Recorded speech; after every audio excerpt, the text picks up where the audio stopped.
Quiero usar la última sesión para hablar acerca de lo que dice Jeremías 31-33, más o menos a la mitad del versículo. Daré mi ley en su mente y la escribiré en su corazón. Y es que se ha dicho mucho acerca de que ya no estamos bajo la ley, que solo estamos bajo la gracia, pero a veces se dice de una manera en la que la gracia se menciona más como una autorización para pecar que como una capacidad para cumplir la voluntad de Dios.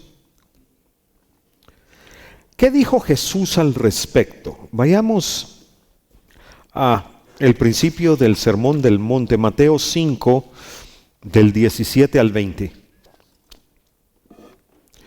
No penséis que he venido para abrogar la ley o los profetas. No he venido para abrogar, sino para cumplir. Porque de cierto os digo que hasta que pasen el cielo y la tierra, ni una jota ni una tilde pasará de la ley, los dos símbolos más pequeños en la escritura hebrea, hasta que todo se haya cumplido. De manera que cualquiera que quebrante uno de estos mandamientos muy pequeños, y así enseñe a los hombres, muy pequeño será llamado en el reino de los cielos. Mas cualquiera que los haga y los enseñe, éste será llamado grande en el reino de los cielos.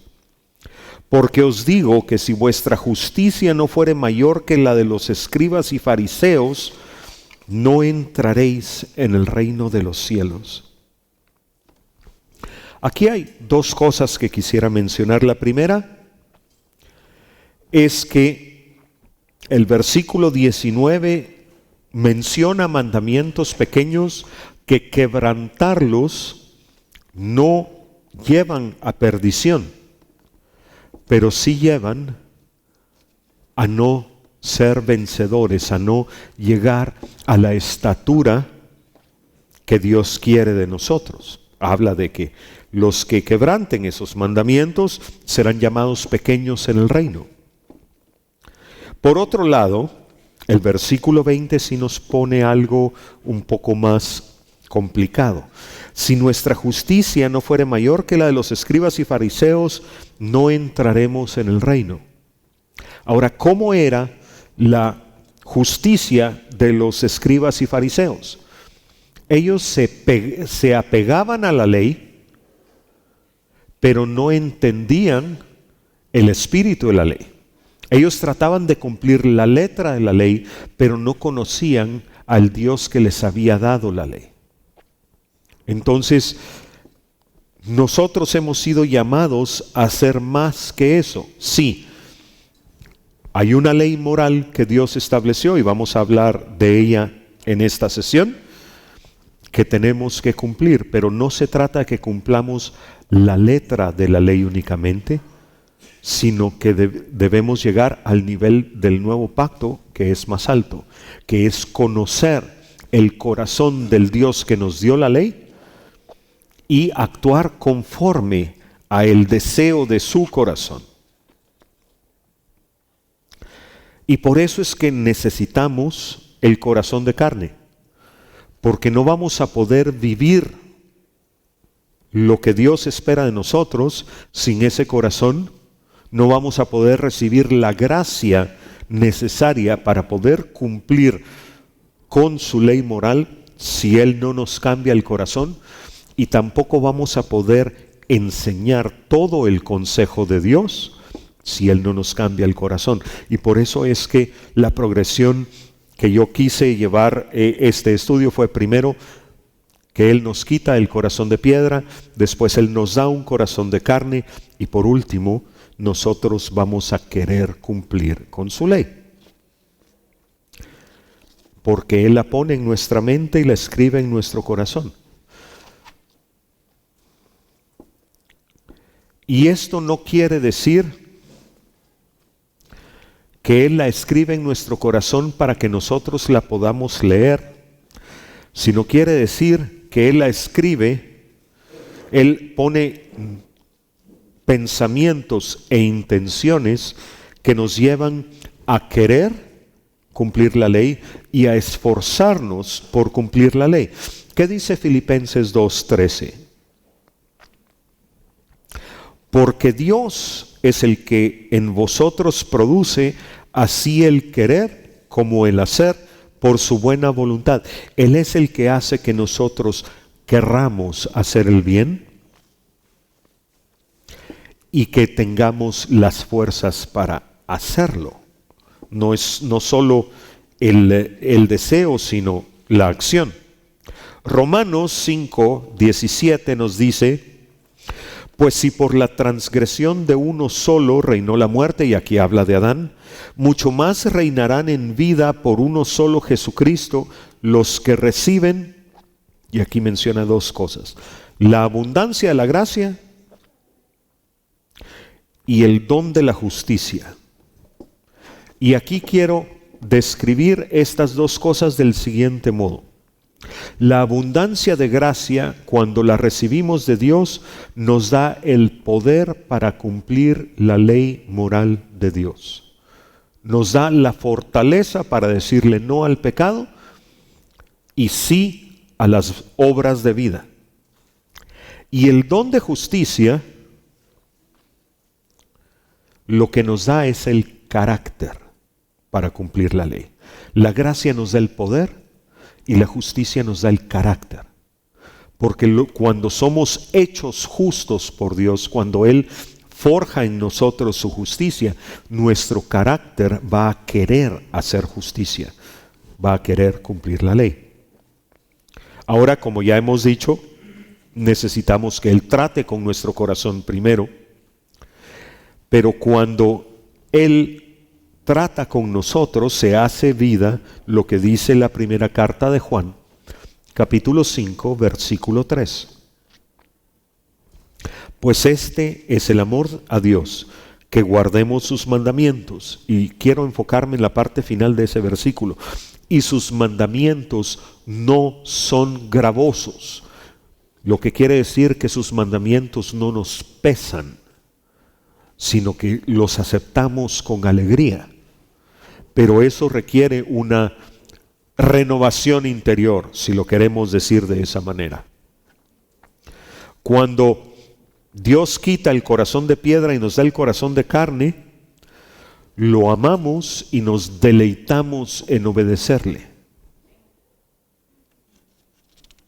Romanos capítulo 13, versículo 10 nos dice: el amor no hace mal al prójimo, así que el cumplimiento de la ley es el amor.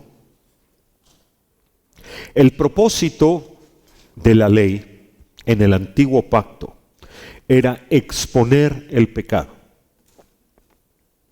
Y para nosotros eso es lo que la ley hace aún hoy. Nos muestra qué es pecado y qué no. Y vamos a hablar dentro de un momento acerca de los 10 mandamientos. Y los 10 mandamientos, eso es lo que hacen, nos dan conciencia de qué es pecado y qué no lo es. Ahora, muchos dicen: pero es que no hay condenación para los que están en Cristo Jesús, Romanos 8:1. Y es cierto. Pero no leen la segunda parte del versículo. Los que no andan conforme a la carne, sino conforme al Espíritu. Decir medias verdades es muy peligroso. Sacar versículos de contexto es muy peligroso. Si vamos a sacar un versículo, asegurémonos que por lo menos el contexto general de la Biblia está de acuerdo con la idea que nosotros vamos a expresar con ese versículo. Sí, es cierto, no hay condenación para los que están en Cristo Jesús, para los que andan conforme al Espíritu. Y el Espíritu no es permisivo con respecto al pecado. Esa es la verdad. Es cierto, ¿Vivimos el Evangelio de la gracia? Claro que sí. Cuando llevaron a la mujer sorprendida en adulterio con Jesús, ¿qué le dijo? Vete y no peques más. Le dijo, yo tampoco te condeno, pero le dijo, cambia de vida. Deja el pecado. Y eso es lo que la vida de Cristo nos presenta a todos. Esa es una de las grandes cosas con las que la vida misma de Cristo nos confronta es, ok, aquí hay un hombre que es santo y perfecto. ¿Qué voy a hacer yo al respecto con mi vida? ¿Voy a seguir igual que como era antes o voy a querer parecerme a él?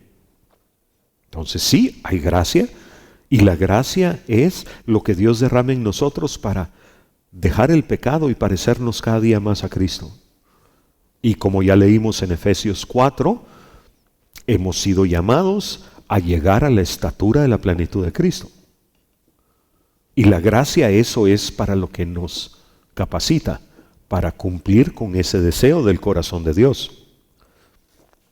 Por otro lado, por un lado están aquellos que dicen que no hay ninguna condenación para los que están en Cristo Jesús y llegan al extremo casi gnóstico de decir es que el cuerpo puede pecar, pero el espíritu no, entonces no importa lo que nuestro cuerpo haga. La palabra antigua es patrañas. Por otro lado, están aquellos que quieren que los cristianos adoptemos costumbres y tradiciones judías.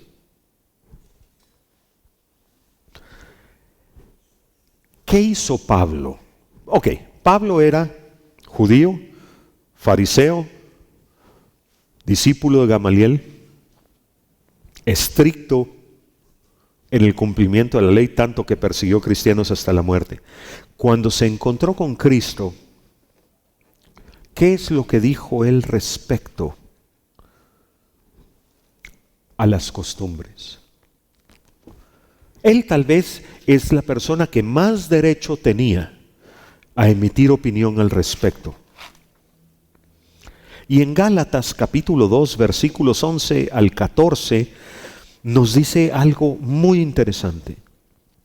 Pero cuando Pedro vino a Antioquía, le resistí cara a cara porque era de condenar. Pablo tenía su carácter. Pues antes que viniesen algunos de parte de Jacobo, comía con los gentiles, pero después que vinieron se retraía y apartaba porque tenía miedo de los de la circuncisión, de los que seguían las costumbres judías. Y en su simulación participaban también los otros judíos, de tal manera que aún Bernabé fue también arrastrado por la hipocresía de ellos. Pero cuando vi que no andaban rectamente conforme a la verdad del Evangelio, dije a Pedro delante de todos: si tú, siendo judío, vives como los gentiles y no como judío, ¿por qué obligas a los gentiles a judaizar? Buena pregunta, ¿no? Él está diciendo que Pedro ya había dejado las costumbres judías, pero que cuando llegaron los de Jacobo, entonces él regresó a ellas, y entonces Pablo lo regaña y le dice: ¿qué estás haciendo? Tú no vives así y quieres que estos gentiles vivan así. No está bien.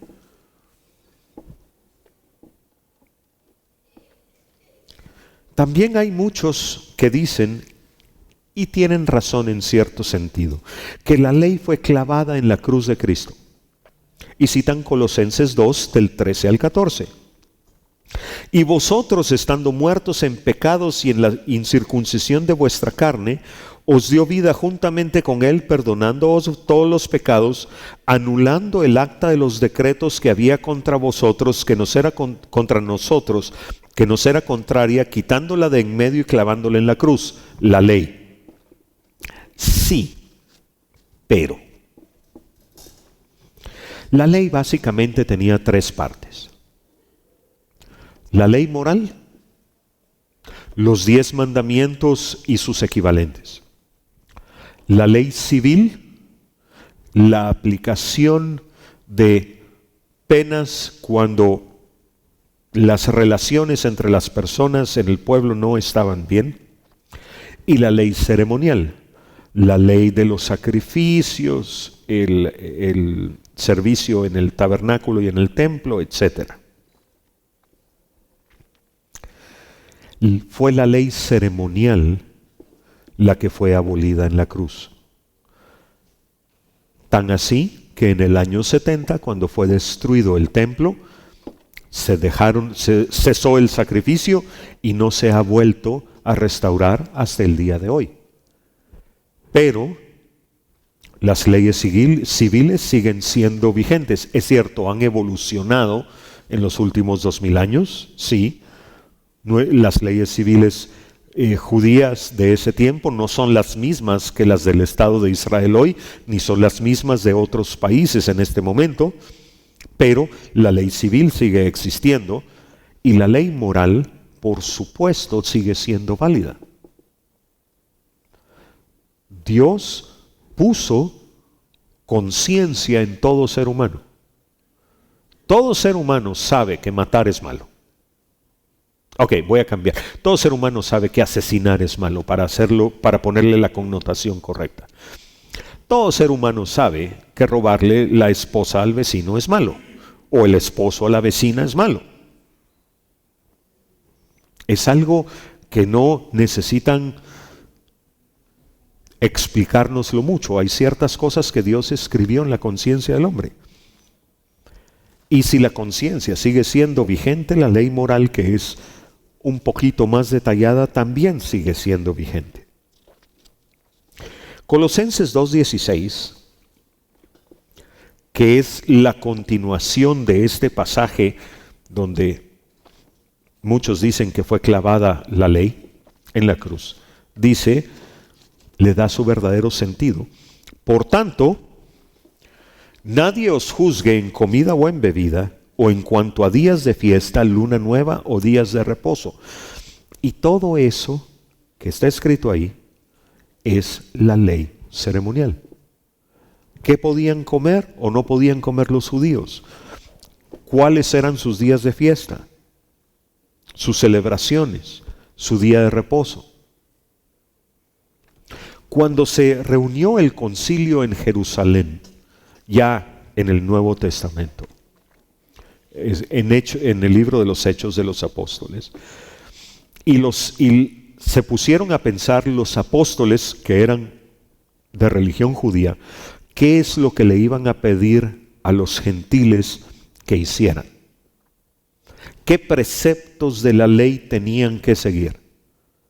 ¿Qué dijeron? Que se abstengan ¿de qué? ¿De sangre? ¿De animal ahogado? ¿De inmoralidad? No les dijeron se tienen que circuncidar. No les dijeron tienen que hacer sacrificios conforme a la ley. Ok, aplicación para nosotros. De las comidas que comemos usualmente en Guatemala, la única que sé que no puedo comer es la morcilla, porque está hecha de sangre de cerdo. Y en Hechos está muy claro que comer sangre no. Ahora, antes de leer eso en la Biblia, a mí la morcilla me gustaba mucho. Una morcilla bien hecha, estilo argentino, estilo español, son muy sabrosas.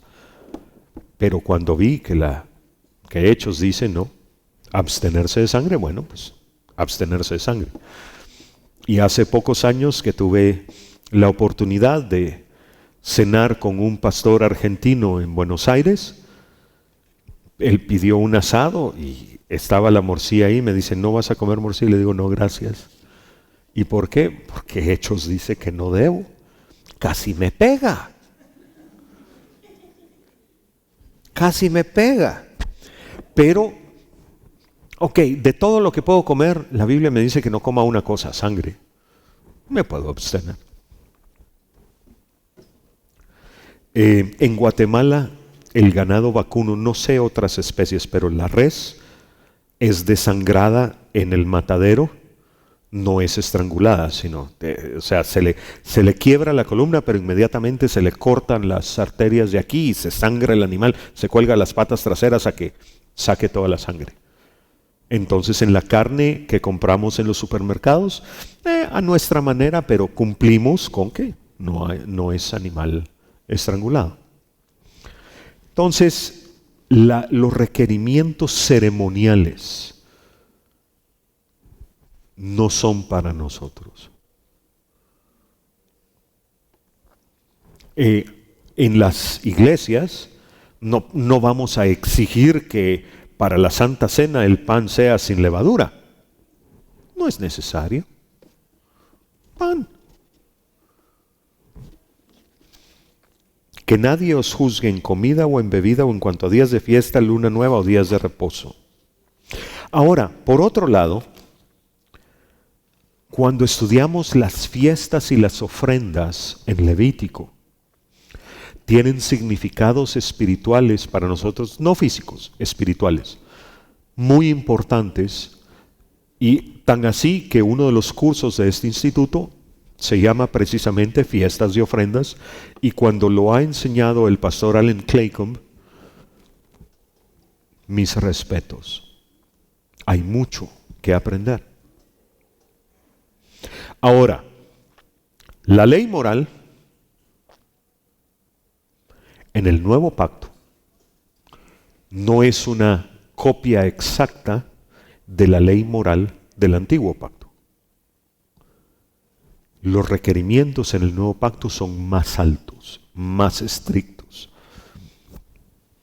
Mateo 5, 21, 22. Oísteis que fue dicho a los antiguos, no matarás. Uno de los 10 mandamientos. Y cualquiera que matare será culpable de juicio, o sea, se le lleva ante los jueces para que lo juzguen. Y ahora viene Jesús y dice, pero yo os digo, que cualquiera que se enoje contra su hermano será culpable de juicio. No necesita matarlo, con enojarse es suficiente. Y cualquiera que le diga necio será culpable ante el concilio, que ya era el equivalente a la Corte Suprema, digamos. Y cualquiera que le diga fatuo, y esta palabra es un poco difícil de traducir porque la connotación es decirle que es lo peor de la especie humana. Esa es la palabra original en griego. Quedará expuesto al infierno de fuego. O sea, ahí ya ni siquiera es una corte humana. Ahí es un juicio divino. El estándar del nuevo pacto es más alto. Mateo 5:22 dice que no me debo enojar contra ningún hermano en la fe. Ese requerimiento está interesante. ¿Lo cumplimos? No voy a pedir que levantemos la mano porque el primero en no levantarla voy a ser yo. Vayamos un poco más adelante en el capítulo 5 de Mateo, versículos 27 y 28. Oísteis que fue dicho, no cometerás adulterio, otro de los 10 mandamientos. Pero yo os digo que cualquiera que mira a una mujer para codiciarla ya adulteró con ella en su corazón. Ya no estamos hablando de acciones, sino de intenciones. Más profundo. Y por eso es que necesitamos el nuevo corazón. Porque el nuevo corazón va a tener las intenciones correctas. El viejo no las tenía. El corazón de piedra no tiene intenciones correctas. El corazón de carne que Dios nos quiere dar, sí. El Salmo 119 nos muestra muchos de los resultados de tener la ley de Dios en el corazón. Versículo 104 del Salmo 119. De tus mandamientos he adquirido inteligencia, por tanto he aborrecido todo camino de mentira. Versículo 113. Aborrezco a los hombres hipócritas, mas amo tu ley. Versículo 127. He amado tus mandamientos más que el oro. Y si le ponemos atención, no está hablando de acciones, está hablando de cosas internas. Versículo 128. Estimé rectos todos tus mandamientos sobre todas las cosas y aborrecí todo camino de mentira. Estamos hablando de un corazón de acuerdo al corazón de Dios. Versículo 159. Amo tus mandamientos, vivifícame conforme a tu misericordia. Versículo 163. La mentira aborrezco y abomino, tu ley amo. Versículo 167. Mi alma ha guardado tus testimonios y los he amado en gran manera. Ahora, esto no es algo que nosotros podamos hacer con nuestras propias fuerzas. Necesitamos que Él lo haga en nosotros. Y el resumen de todo el Salmo 119 en este sentido es el versículo 11. En mi corazón he guardado tus dichos, o sea, en mi corazón está tu ley, para no pecar contra ti. Si queremos verlo en otra parte de la Escritura, vayamos al Salmo 1, versículos del 1 al 3. Salmo 1:1. Bienaventurado el varón que no anduvo en consejo de malos, ni estuvo en camino de pecadores, ni en silla de escarnecedores se ha sentado, sino que en la ley de Jehová está su delicia, y en su ley medita de día y de noche. Será como árbol plantado junto a corrientes de aguas, que da su fruto en su tiempo, y su hoja no cae, y todo lo que hace prosperará. Si la ley de Jehová es nuestra delicia, y si meditamos en la ley de Dios de día y de noche, esto va a producir en nosotros tres cosas, nos dice el Salmo 1. Primera, vamos a dar fruto en su tiempo. Y el tiempo de cada quien, sobre todo ministerialmente hablando, lo decide Dios. Pedro, el apóstol, dio fruto relativamente pronto después de la resurrección de Cristo. Juan, el apóstol, se tardó algunas décadas. Ahora, si nos ponemos a pensar que a pesar de que Juan se tardó algunas décadas, él escribió la revelación de Jesucristo en Apocalipsis, dice uno, ok, el tiempo que Dios trató con él para llegar ahí valió la pena. Porque Apocalipsis nos revela al Señor de una manera que casi ningún otro libro de la Biblia lo puede hacer. Entonces, fruto en su tiempo, no en el nuestro. Dios sabe. Y para aquellos que Dios está preparando y tomándose su tiempo para prepararlos, la mejor flecha no se dispara contra el primer enemigo, sino contra el más grande. Los arqueros tenían flechas de diferente largo y diferente peso. Cuando el enemigo estaba lejos, se usaban flechas más largas, más delgadas, menos pesadas, que llegaban más lejos. Pero cuando alguien con una armadura muy fuerte se le dejaba venir a uno de cerca, la flecha era más corta, más gruesa, con una punta de acero más pesada para poder atravesar la armadura. Las otras flechas no podían atravesar la armadura, la corta y pesada sí. Y ese es el principio por el cual se hizo la ballesta en la Edad Media, porque era una flecha como de este largo, con una cabeza metálica puntuda así, que no tenía mucha distancia, pero que atravesaba una cota de malla. Entonces, para los que Dios ha puesto en compás de espera, ya viene su Goliat. Tengan paciencia. Segundo, su hoja no cae. El árbol no se marchita. El que medita en la ley de Dios de día y de noche no tiene grandes altibajos. Se mantiene más estable. Mantiene más madurez todo el tiempo. Sus hojas, las hojas del árbol, se mantienen allí. Y por último, el que en la ley de Jehová está su delicia y en su ley medita día y de noche, todo lo que hace prosperará. Ahora,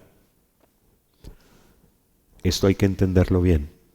Cuando David le preguntó al Señor, Señor, ¿he de subir contra ellos y les voy a ganar? Dios le dijo, sí, sube y les vas a ganar. Pero Dios le pudo haber dicho, sí, sube y ellos te van a ganar. Y de todos modos hubiera sido una victoria en la vida de David, porque si David obedece la voluntad de Dios en su vida, eso es victoria. Aunque hubiera perdido una batalla. La prosperidad en Dios no tiene nada que ver con cuánto tenemos en el banco. Nada. La prosperidad en Dios no se mide en las cosas de este mundo. La prosperidad en Dios se mide en cuán parecido es nuestro carácter al suyo. Porque eso es lo que va a determinar nuestra eternidad.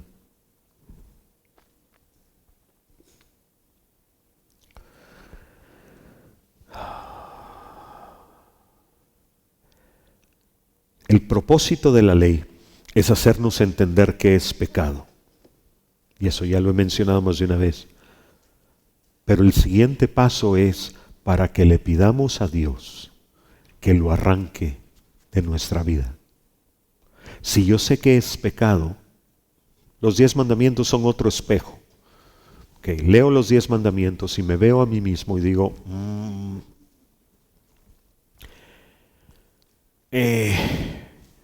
tengo que admitir que hay un poco de codicia en mi corazón. Tengo que admitir que hay algunos ídolos en mi corazón.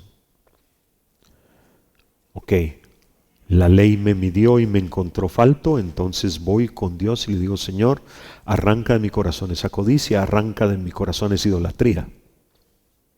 La ley tiene un propósito. Y cuando le pedimos a Dios que nos quite del corazón esas áreas de pecado, también le estamos pidiendo a Dios que nos haga libres.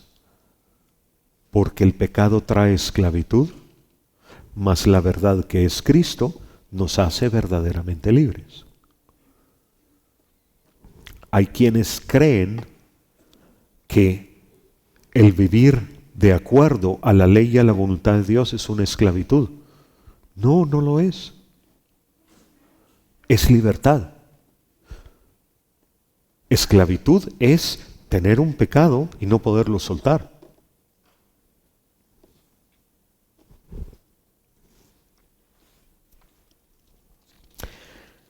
Hablemos ahora acerca de los 10 mandamientos.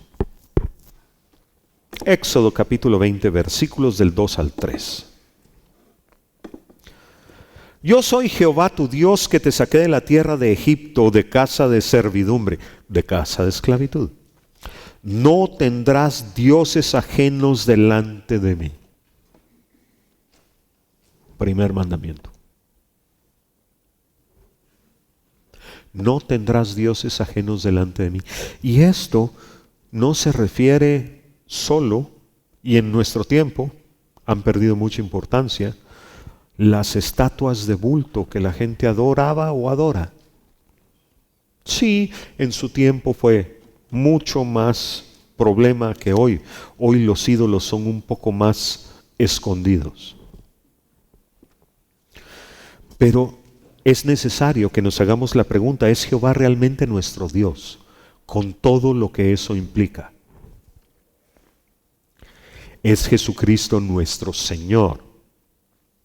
O sea, el que tiene dominio y autoridad sobre mi vida y sobre mi muerte.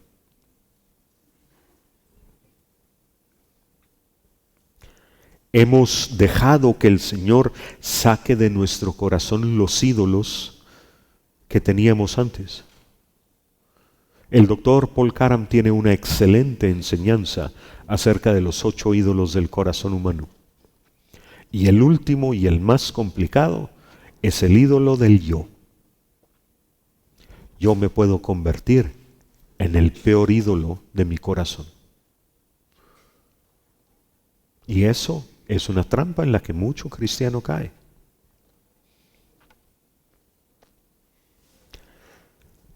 Revisemos nuestra escala de prioridades. De vez en cuando es bueno hacer una lista. ¿Qué son las cosas que yo quiero hacer antes de irme de este mundo? ¿Qué son las cosas que quiero lograr? Hagamos una lista. No en este momento, pero los motivo a hacer ese ejercicio. ¿Qué son las cosas que quiero lograr antes de irme de esta tierra? Y después de hacer la lista, preguntémosle al Señor con cuáles de esas cosas Él está de acuerdo. Yo quería tirarme en paracaídas. No suena como a pecado. Pero ya a mi edad y en mi calamitoso estado es una tremenda imprudencia. Y el suicidio sí es pecado, así es que sí, probablemente ya no deba. Ok, suena chistoso, pero ¿cuántas cosas así o más complicadas podrían aparecer en nuestra lista?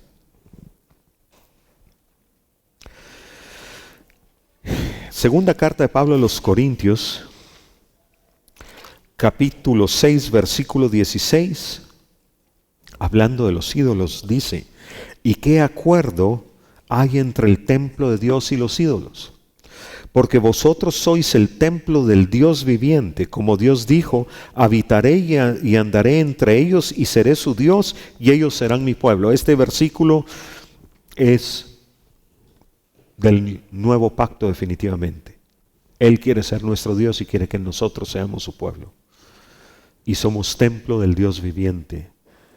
Y en el templo del Dios viviente no debe haber un solo ídolo, por muy pequeño que sea. Que regresemos a Éxodo capítulo 20, versículo 4. No te harás imagen ni ninguna semejanza de lo que esté arriba en el cielo, ni abajo en la tierra, ni en las aguas debajo de la tierra. Versículo 5. No te inclinarás a ellas ni las honrarás, porque yo soy Jehová tu Dios, fuerte, celoso, que visito la maldad de los padres sobre los hijos hasta la 3ª y 4ª generación de los que me aborrecen. La definición de celos es exigir ser el número uno, exigir tener el primer lugar. Y Dios es un Dios celoso. La Biblia lo dice. Pero Dios sí tiene el derecho de ser el número uno y tener el primer lugar. Ese lugar solo le corresponde a Él. No lo motivemos a celos poniendo en nuestro corazón cosas que no deben estar allí.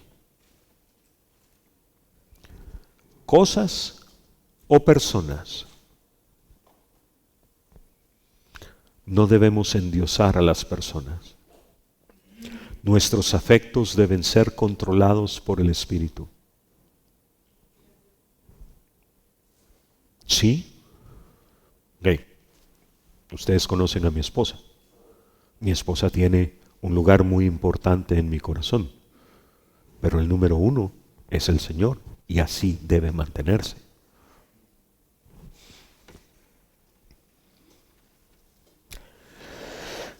Pasemos ahora a Éxodo capítulo 20, versículo 7.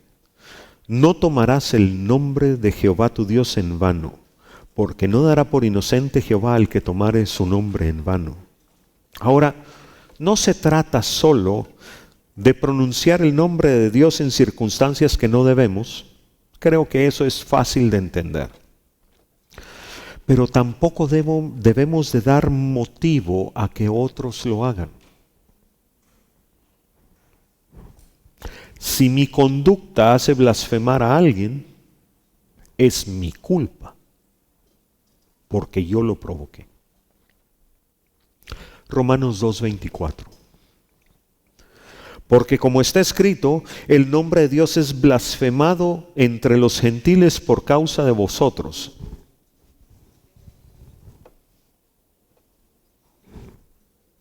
Este versículo está duro. Por causa de vosotros, por vuestra culpa.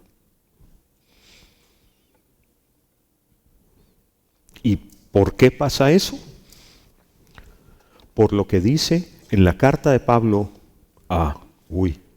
creo que es a Tito, sí. Carta de Pablo a Tito, capítulo 1, versículo 16. Porque hay muchos que profesan conocer a Dios, pero con los hechos lo niegan, siendo abominables y rebeldes, reprobados en cuanto a toda buena obra. Traducido a nuestros días, hay muchos que dicen que son cristianos, pero con sus obras muestran que no lo son. Y no es que seamos salvos por obras, pero sí fuimos salvos para hacer las obras correctas, para hacer obras de vida y no obras de muerte. No dejemos no hagamos nada que haga que alguien más piense lo que no debe acerca de Dios, menos que lo diga. Segunda carta de Pablo a Timoteo, capítulo 2, versículo 19. Al final del versículo: apártese de iniquidad todo aquel que invoca el nombre de Cristo. Ok, ¿nos decimos cristianos? Que se vea en nuestra vida. Lo he dicho varias veces de diferentes formas. Que aunque no prediquemos y no hablemos del Señor, se note quién es nuestro Señor.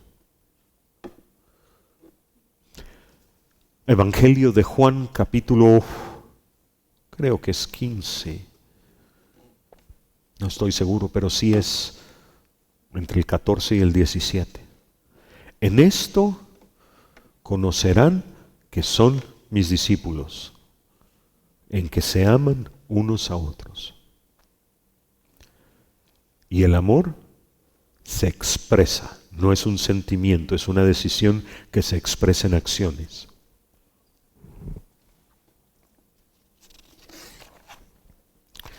Ok, pasando al siguiente, porque si no, no terminamos hoy. Éxodo 28, acuérdate del día de reposo para santificarlo. 6 días trabajarás y harás toda tu obra, mas el séptimo día es reposo para Jehová tu Dios. Y ya hemos mencionado que fuimos creados con un ritmo de 6-1. Trabajar 6, descansar 1. Si Dios nos bendice, trabajamos 5.5 y descansamos 1.5, pero el mínimo debería ser 6-1. Necesitamos aprender ese ritmo porque es una figura de entrar en el verdadero reposo de Dios. Tenemos que aprender a reposar, a descansar en Él. Para la Revolución Francesa, los ilustrados, los enciclopedistas, creían que los cristianos ya estábamos pasados de moda y estamos hablando a finales del siglo XVIII. Y decidieron cambiar el calendario 3 semanas de 10 días por cada mes. Había que trabajar 9 y descansar 1. Tuvieron que cambiarlo de regreso. Las personas físicamente no lo aguantaron. Fuimos diseñados por Dios para un ciclo de 6 y 1. El día de reposo de los judíos era el último día de la semana, el sábado. Tradicionalmente los calendarios y los almanaques empiezan en domingo y terminan en sábado. Últimamente hay una tendencia a que empiece en lunes y termine en domingo, pero la semana original es de domingo a sábado. Cuando el Señor resucitó y la iglesia primitiva empezó a reunirse, en vez de reunirse en sábado, el último día de la semana, empezaron a reunirse en el primer día de la semana, en domingo.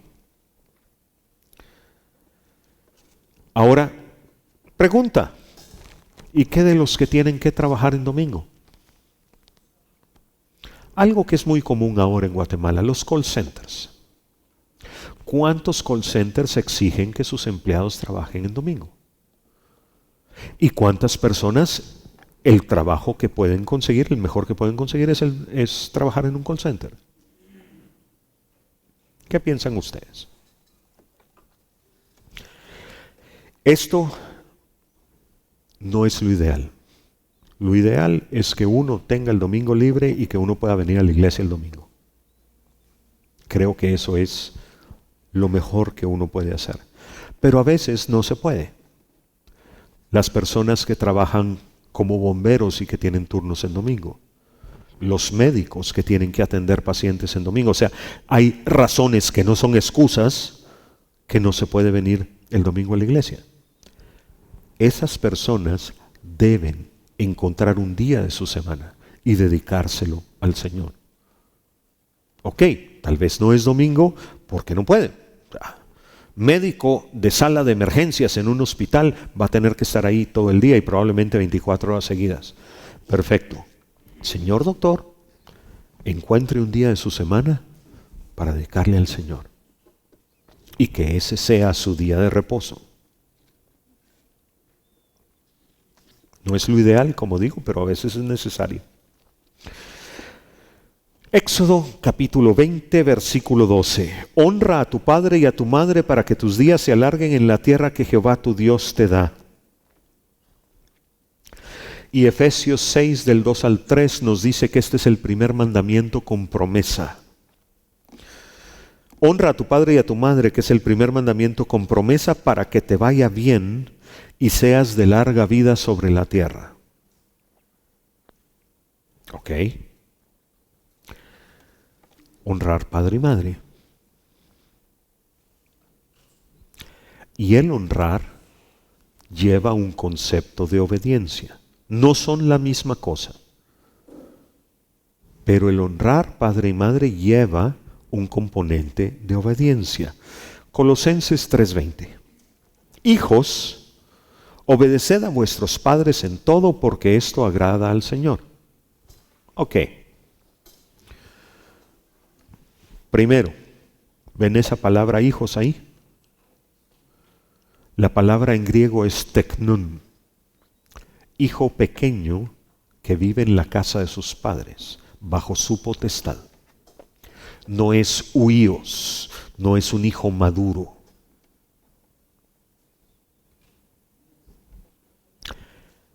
Cuando mi hijo era pequeño, le cayó suficiente vara por desobediente.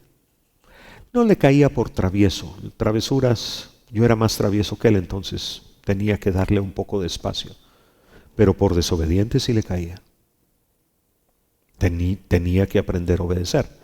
Y como le dije a una maestra de su colegio una vez, es que si usted y yo no le enseñamos límites, el mundo le va a enseñar límites, y yo no quiero que se los enseñe el mundo, prefiero enseñárselos yo. Pero cuando un hijo ya es independiente, ya trabaja, tiene su sueldo, tiene que aprender a tomar sus propias decisiones, y si lo sigo tratando igual, nunca va a tener una fe independiente de la mía. Una de las cosas que yo aprendí es que yo le tenía que dar a mi hijo el espacio para que él tuviera sus propios pies en la fe y su propia relación con el Señor. Llega un momento en el que tengo que confiar que lo que vio en mí lo va a hacer tener una relación directa con Dios. Porque si no, me pasa algo a mí y Dios no tiene nietos. Dios tiene hijos, pero no tiene nietos. Y eso es algo que se nos olvida en las iglesias. Que una de las cosas más importantes que tenemos que hacer no es solo enseñarle a nuestros hijos qué es el bien y el mal, sino enseñarles a tener una relación directa con Cristo, que no dependa de nosotros.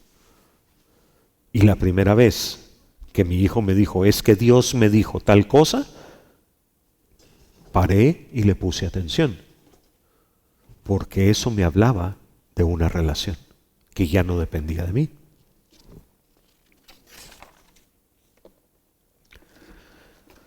Siguiente mandamiento de la ley moral de Dios, Éxodo 20:13. No matarás.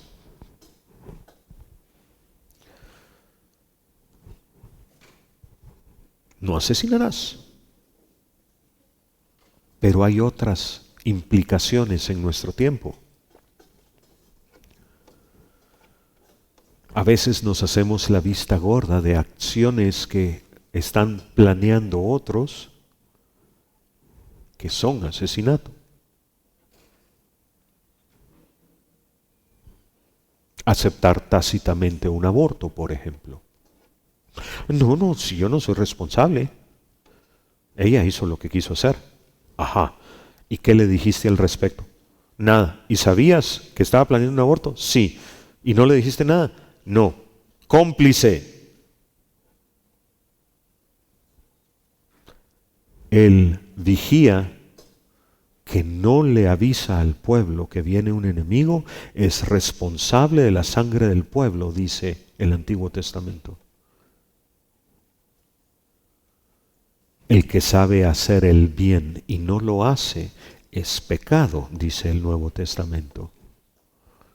No matarás tiene implicaciones en el nuevo pacto bastante más elevadas que en el antiguo. No es solo sacar un puñal y matar a alguien.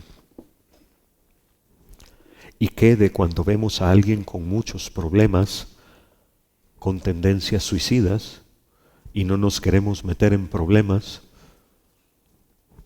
y no hacemos nada?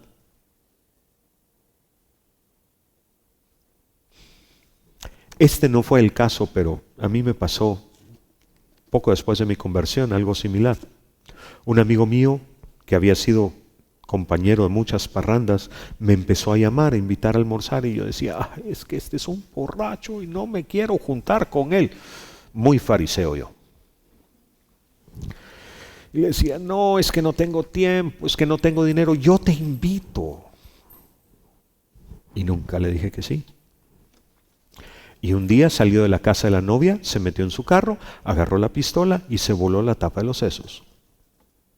Lo que él estaba haciendo era pidiéndome ayuda y yo no me di cuenta. Ok, yo no soy responsable de su muerte, en el sentido que el pecado es de él, pero si yo no me hubiera arrepentido y perdonado a mí mismo de eso, yo hubiera pasado toda mi vida con, pude haber hecho algo bueno y no lo hice. Su pecado, su pecado. Pero yo tenía una responsabilidad porque yo tenía luz y la debía haber compartido. Hay, como digo, otras connotaciones. Éxodo 20:14. No cometerás adulterio. Ok. El adulterio es una definición muy simple. Es una persona que está casada, que tiene relaciones sexuales con alguien que no es su cónyuge. Pero como ya leímos en Mateo 5, Jesús dijo que cualquiera que mira a una mujer para codiciarla ya adulteró con ella en el corazón. Y una vez leí un libro cristiano que me llamó mucho la atención porque decía, mire, cuando usted empieza a tener fantasías de que se queda viudo o viuda y entonces le empieza a hacer ojitos a alguien más, lo que hay en su corazón es el principio de un adulterio.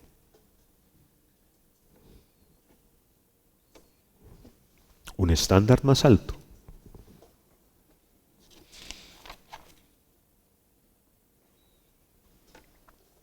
Y ya estudiamos el pacto matrimonial, así es que no voy a decir más al respecto, pero entendamos que no es solo lo que decía la ley de Moisés, hay mucho más. Y si le preguntamos al Señor, porque a veces uno tiene dudas sinceras y uno dice, esto no lo entiendo, Señor, explícame. O pastor, explíqueme. O hermana, explíqueme. No nacimos sabiendo, tenemos que aprender. Ahora, el consejo de Cristo acerca de estos pecados es salir corriendo, es huir. Mateo 5, versículos 29 y 30. Por tanto, si tu ojo derecho te es ocasión de caer, sácalo y échalo de ti, pues mejor te es que se pierda uno de tus miembros y no que todo tu cuerpo sea echado al infierno. Y si tu mano derecha te es ocasión de caer, córtala y échala de ti, pues mejor te es que se pierda uno de tus miembros y no que todo tu cuerpo sea echado al infierno. Ahora, no se trata de arrancarnos los ojos para dejar de ver cosas. Se trata de arrancarnos la concupiscencia del corazón. Se trata de alejar de nuestra vida lo que podemos percibir y lo que podemos hacer que nos puede llevar al pecado.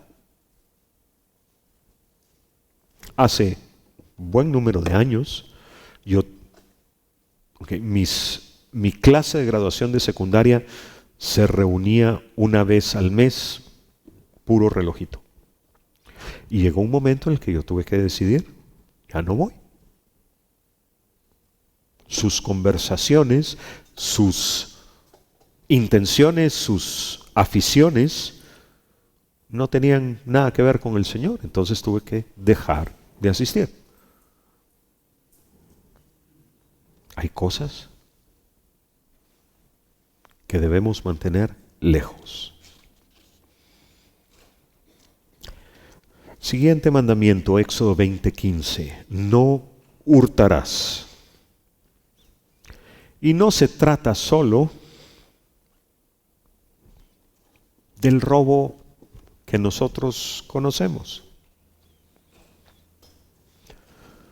Tipos de hurto que tal vez no se nos han ocurrido. Este seguro que sí, no pagar el diezmo. No pagar el diezmo es robar. Ok. Algo que a los jóvenes tal vez no se les ha ocurrido, escuchar música o bajar música de internet sin hacer el pago correspondiente. Es hurto. Porque las condiciones son que las casas disqueras o los artistas cobran cierta cantidad de dinero por cada canción. Antes comprábamos discos, antes era muy simple porque uno o compraba el disco o no tenía la música.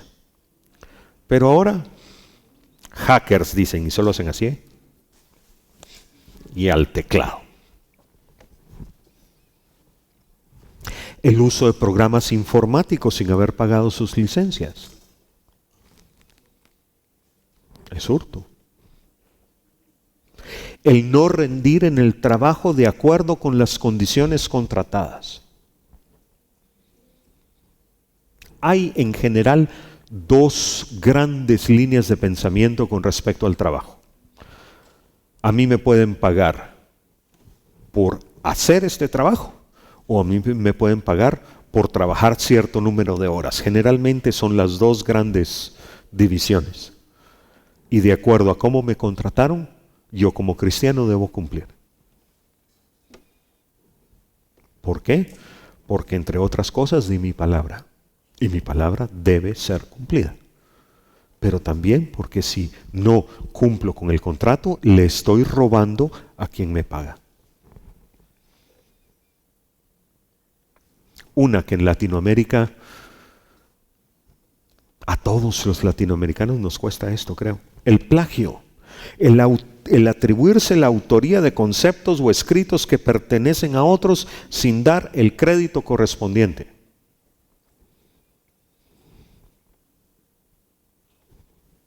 El modo correcto es, ok, encontré una idea de alguien más que me gusta mucho y la quiero usar. Perfecto, la uso. Pero en mi lista de fuentes cito que la fuente es el doctor fulano de tal universidad que lo escribió en tal artículo. En el mundo académico eso es la cosa más normal del mundo y eso es lo que se espera, pero no. Si nos atribuimos la autoría de algo que no es nuestro, es un robo.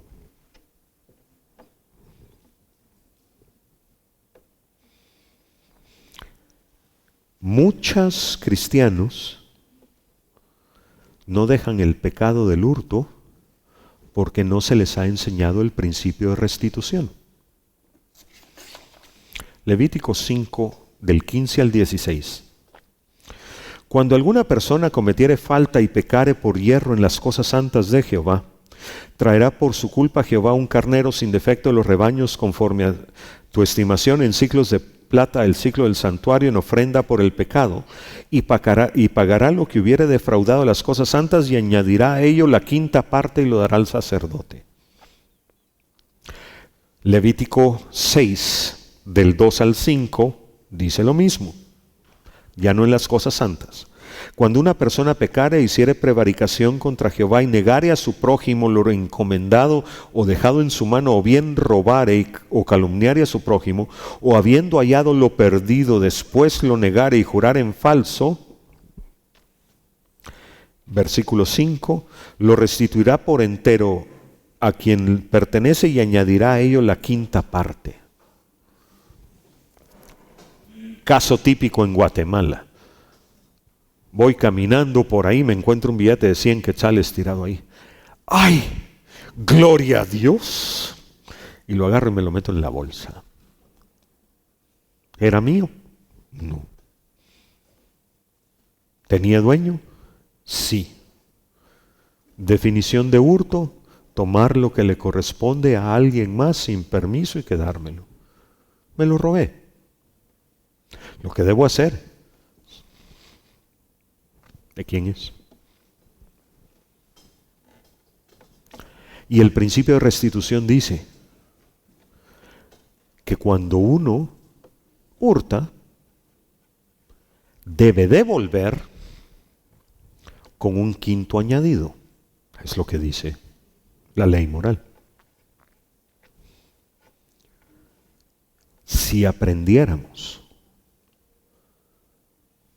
que el proceso es confesión, restitución, las relaciones entre los cristianos y la fama de los cristianos entre los no cristianos sería muy diferente. Otro estándar.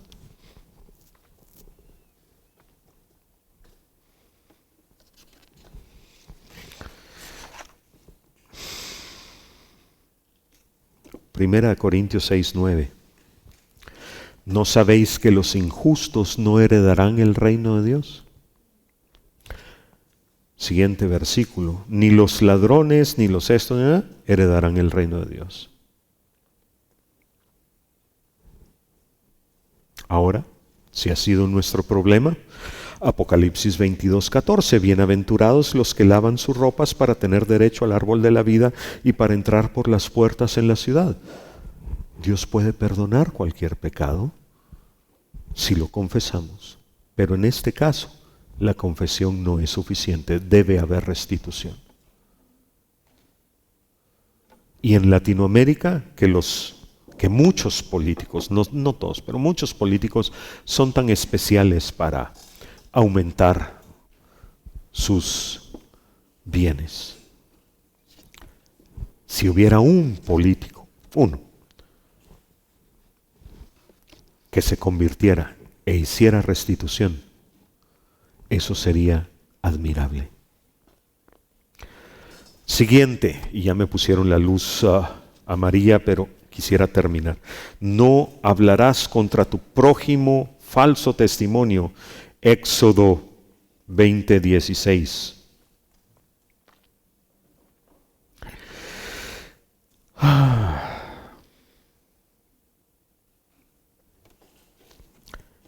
El que habla mentira es engañado por la mentira. Segunda de Tesalonicenses 2, del 8 al 11, nos habla de los que son engañados porque Dios envía un poder engañoso para que crea la mentira. Al 12, a fin de que sean condenados todos los que no creyeron la verdad, sino que se complacieron en la injusticia. Y parte de la injusticia es hablar mentiras acerca de otros. Los chismes en Guatemala, buena parte de ellos no están basados en la verdad. Son falso testimonio. Y en Guatemala está la costumbre de que uno dice algo, lo oye alguien y todavía le añade más. Teléfono descompuesto. Y entonces cada vez la cosa crece y crece y crece. Necesitamos entender lo que dice el Salmo 51, versículo 6. He aquí tú amas la verdad en lo íntimo. Dios aborrece la mentira, ama la verdad.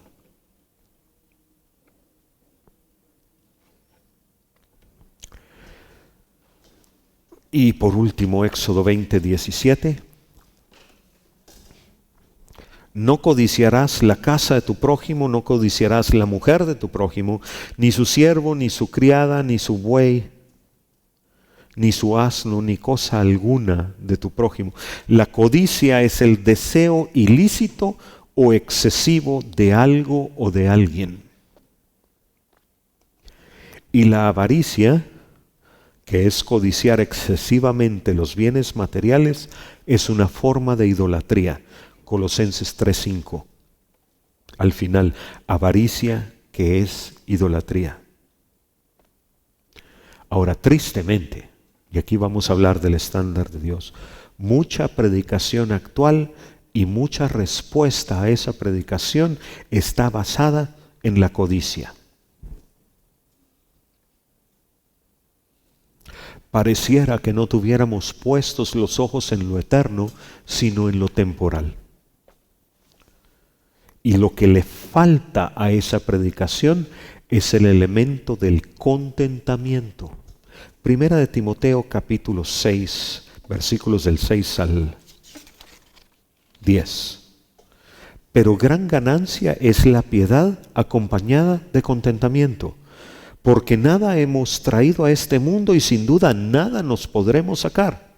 Así que teniendo sustento y abrigo estamos contentos con esto.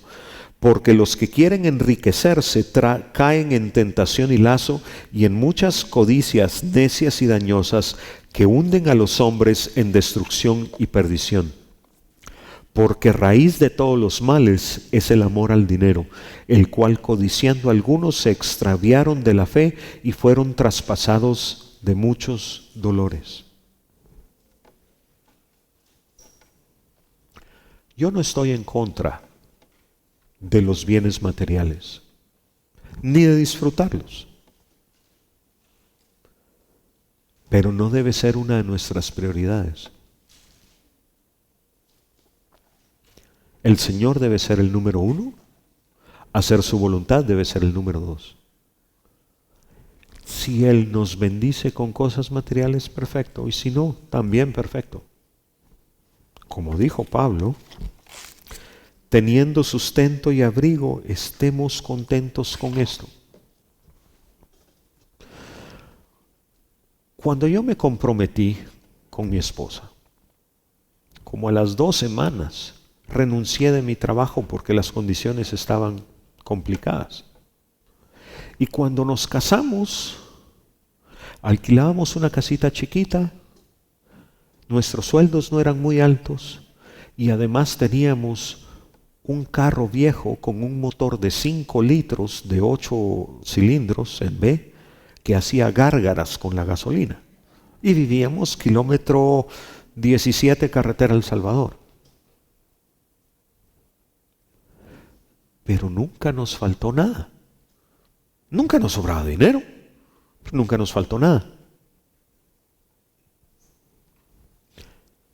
Nuestros ahorros eran un billete de $100.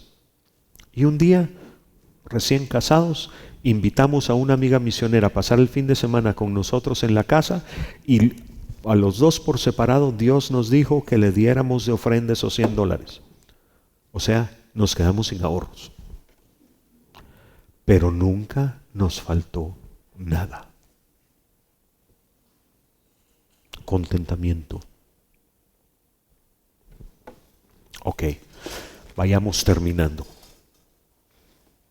Jeremías 31, del 31 al 33, lo vamos a leer por última vez. Aquí vienen días, dice Jehová, en los cuales haré nuevo pacto con la casa de Israel y con la casa de Judá. Y hemos pasado los últimos 2 días hablando de esto. No como el pacto que hice con sus padres, el día que tomé su mano para sacarlos de la tierra de Egipto, porque ellos invalidaron mi pacto, aunque fui yo un marido para ellos, dice Jehová. Pero este es el pacto que haré con la casa de Israel después de aquellos días, dice Jehová. Daré mi ley en su mente y la escribiré en su corazón, y yo seré a ellos por Dios y ellos me serán por pueblo. Esto es lo que Dios quiere. Esto es lo que Dios quiere para toda persona que se convierte. ¿Queremos desmenuzarlo un poquito más? Vayamos a Ezequiel 36 del 25 al 27. Esparciré sobre vosotros agua limpia, bautismo en agua. Seréis limpiados de todas vuestras inmundicias, liberación. Y de todos vuestros ídolos os limpiaré. Os daré un corazón nuevo, sanidad interior. Pondré espíritu nuevo dentro de vosotros y quitaré de vuestra carne el corazón de piedra y os daré un corazón de carne. Hemos hablado de eso. Y pondré dentro de vosotros mi espíritu, bautismo en el Espíritu Santo. Y si pasamos por todo eso, y haré que andéis en mis estatutos y guardéis mis preceptos y los pongáis en obra. Si dejamos que Él haga todo eso en nosotros, vamos a cumplir su ley. Y nos va a ser fácil cumplir su ley. Y nos va a gustar cumplir su ley. No va a ser gravoso. El nuevo pacto nos llama a vivir la plenitud del llamado de Dios para nuestra vida. Como ya lo dije una vez, no al 30 por 1, no al 60 por 1, sino al 100 por 1. A la totalidad de lo que Dios tiene para nosotros. Sí, hay un precio a pagar y a veces el precio no es agradable. Muchas veces el precio es incómodo. ¿Estamos dispuestos a pagar ese precio? Porque sólo así vamos a llegar a la plenitud de lo que Dios tiene para nosotros. Si no, no seremos vencedores.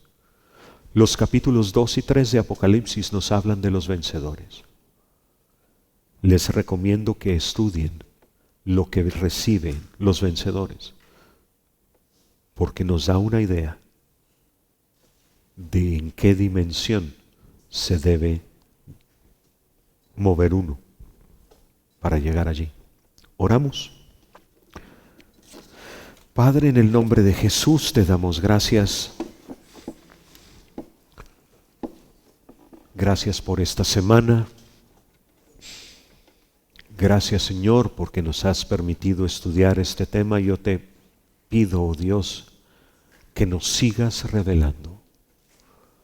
Ha sido realmente poco el tiempo para tratar de profundizar en el nuevo pacto, Señor. Tú tienes tanto que nos quieres decir, tanto que nos quieres enseñar a vivir. Pero, Señor, que este sea un buen inicio.